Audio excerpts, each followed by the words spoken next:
Hello, friends. Welcome to episode 202 of the Nope Coach podcast. I'm your host, Suzanne Culberg.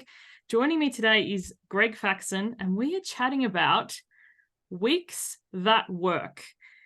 As entrepreneurs, many of us, there's that line, how does it go? An entrepreneur is somebody who leaves a 9 to 5 to work 24/7. And we laugh about this. But it's so true. It's like, I'm going to have this time flexibility. I'm going to have this freedom. I'm going to work for myself. But then many of us create a worse of a ball and chain than we had when we had a traditional job. So I'm interested to chat to you about this, Greg, because I know you have a lot of things about, taking action and the right action. So Greg's written a book called Don't Let the Fear Win. You can get it on Amazon or Audible. And there's something you said in the book. It's about the illusion of doing everything to succeed. And I think, sometimes we can have this in business as well, which is why I'm keen to hear your take on weeks that work, because it's like, well, I'm doing all the things. I'm writing the blog posts, or I'm doing the emails, or I'm recording the podcasts. But is it actually working?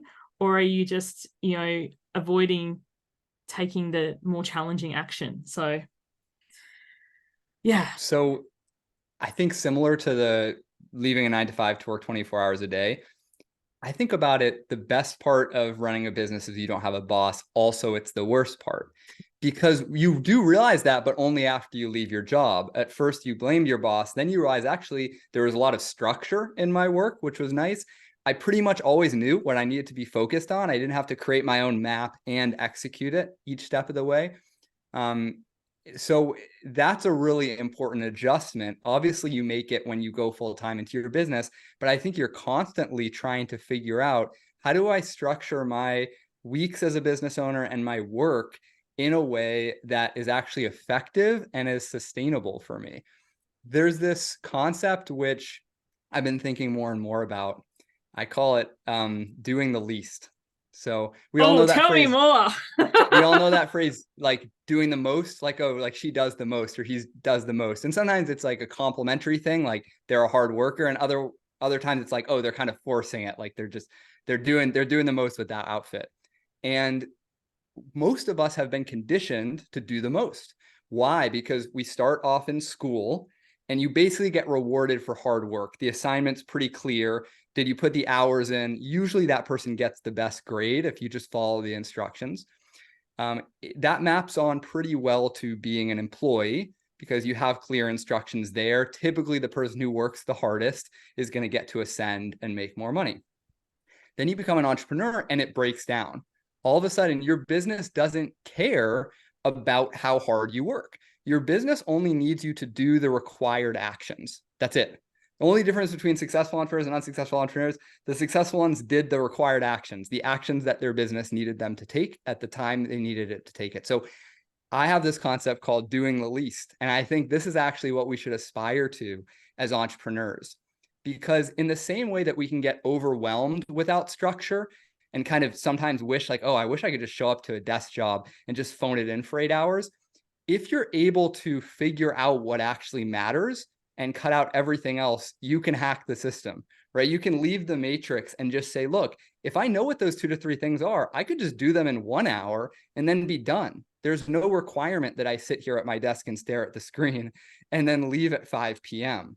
And so for those of us who want freedom in life, which is what motivates most entrepreneurs, I think the skill of doing the least, identifying what really matters and is highest leverage, cutting out everything else, and giving yourself permission to not do it, is a really valuable skill.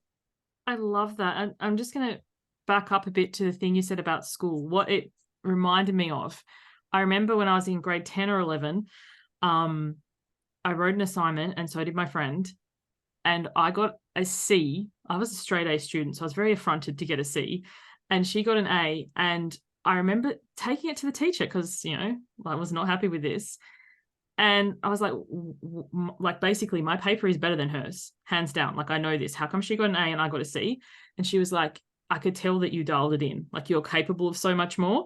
And it was kind of like, I love this concept of doing the least. And it's like, we should be, from my point of view, graded on the product. And in business, you're not graded on how hard you tried or how much you put in. It's like, can you provide the service? Is the person getting what they paid for? Not how hard you tried. Whereas school, we're conditioned to do more and turn up more, because you can. And I think, that's the shift, because it's like, as you said, if you can get it done, like my husband, he basically isn't needed a lot of the time, but when he is needed, that's what they pay for, to have him most of the time. So he will get his work done in a supremely short period of time and then spend the rest of the day playing Xbox or whatever, which irritates me supremely. But it was like, but I could do that too. Because how often do we make busy work to tick that box from school that, you should be at your desk and attentive when you don't need to be? Agreed. I love that. So concept, doing the least, yes.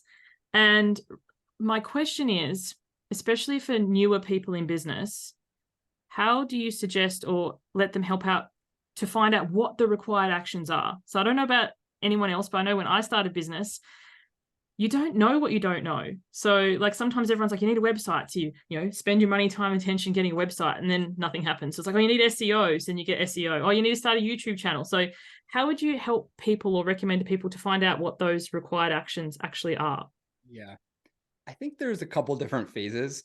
If you're totally brand new, you haven't worked with any paid clients yet, I actually think that the program that we'll talk about that I'm doing around this probably wouldn't be a good fit, because you actually just need a like 101 business, just step by step over 6 to 8 weeks.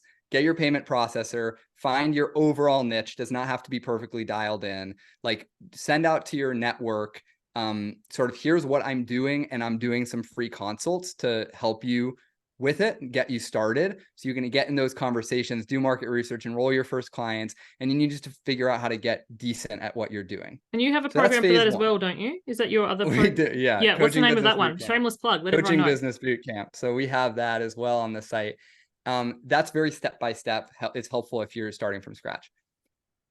What I think most of this episode, I think we should talk about is folks who have gotten paid clients, but the consistency isn't there. Why is it so hard? Why is it so hard to just have a consistent business? Well, it's usually because we're not as consistent as we could be, right? If you think about it like fitness, it's like, why do I'm in shape and then I'm out of shape? What is happening? Well, you might not be totally consistent with your routines. And so same thing in business. So sometimes to grow, you don't really need to be doing something magical that's unknown and you've never heard of before. You just need to do what you know you need to do repeatedly, and you need to have clarity on what actually is making a difference. And so what I would say for the folks in the second bucket who are seeking consistency is this: there's only 3 things that help grow a business. And on the flip side, there's only 3 reasons why you wouldn't have a full client roster, you wouldn't be in your business, hit your business income goal. Number 1, you're not having enough consults. You don't have enough leads. Okay, people just aren't aware of what you're doing, or they haven't been invited to learn more about it.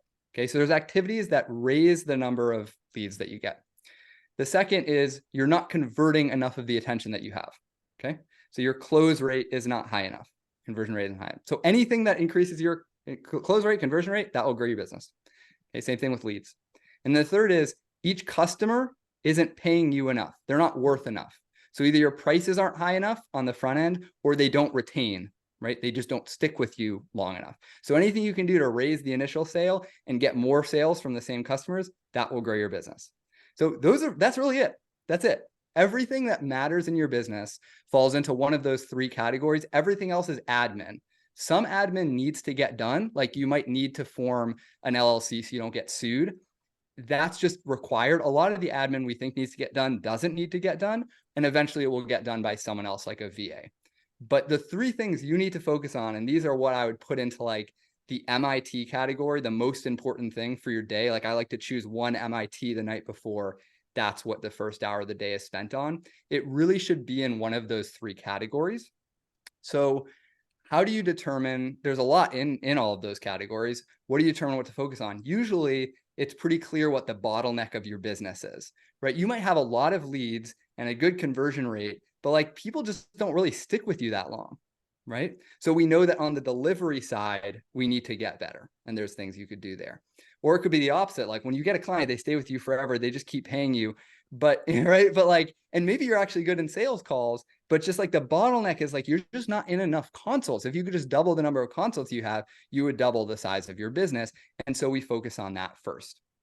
And then I would say the final thing, once you know the bottleneck and you're focused on it's one of those three things, and you've been in business for a little bit, we want to look at what has worked in the past when we did it. Because usually something was working, and then because we're idiots, we just stopped doing it, right?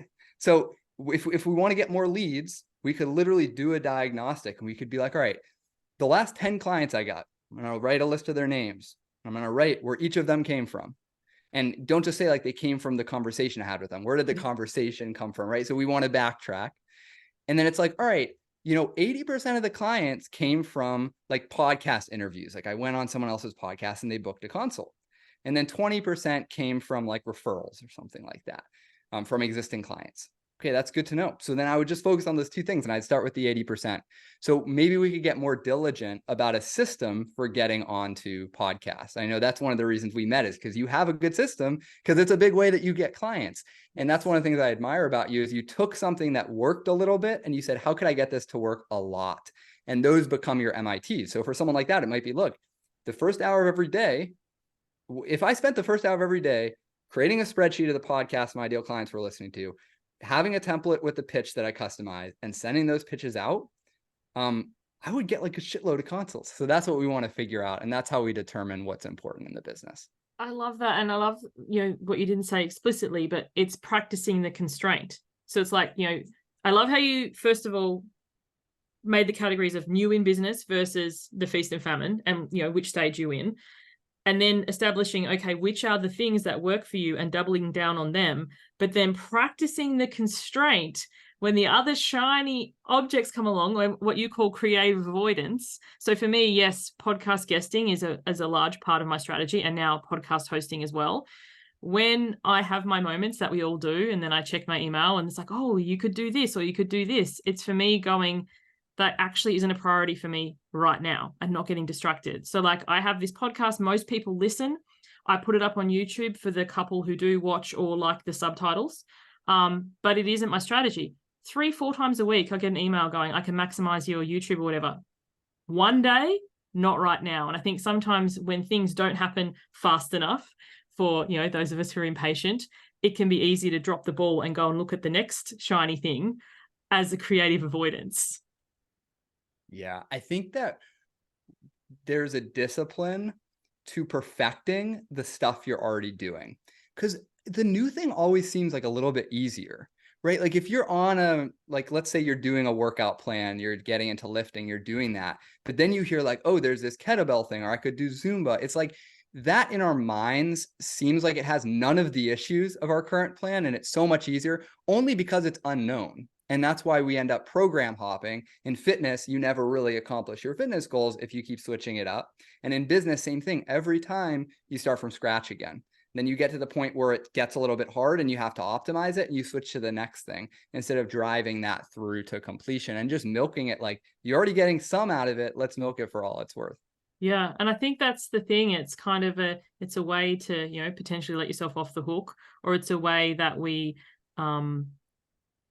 kind of shore up against disappointment. Because like if I followed this thing through the finish line and it didn't produce in the way I hoped, I'm going to fundamentally think that I'm a failure or something. So instead, I'll just change around a lot and I don't need to sit with that. Or maybe that's just me. No, I think that's really real. And the way I think about it, there's only 3 reasons why you wouldn't have consistency in your business. We talked about the big reason is you're not being as consistent as you could be. Any other consistency still exists, like the economy changes. It's just that we can't do anything about it. So in terms of your consistency, the 3 things are, number 1, you're not clear on what things you actually need to focus on, right? If you're not clear, you'll get overwhelmed. You'll end up doing little stuff and then you're not moving forward. Okay. So we talked about how to get clearer. Number 2, you know what you need to focus on, but you're creatively avoiding, which is the word I use for like, you're doing something else. You're not just sitting there and procrastinating. You're doing something else that's less effective because it's more comfortable. By nature, the things that are revenue generating and high leverage are going to be uncomfortable. They're going to require some sort of potential rejection, some sort of discomfort. You're sitting down to write, and that uses a little more brain power than checking your email. So you know the thing, but you're creatively avoiding. And then number 3, you actually start doing the thing and then you stop.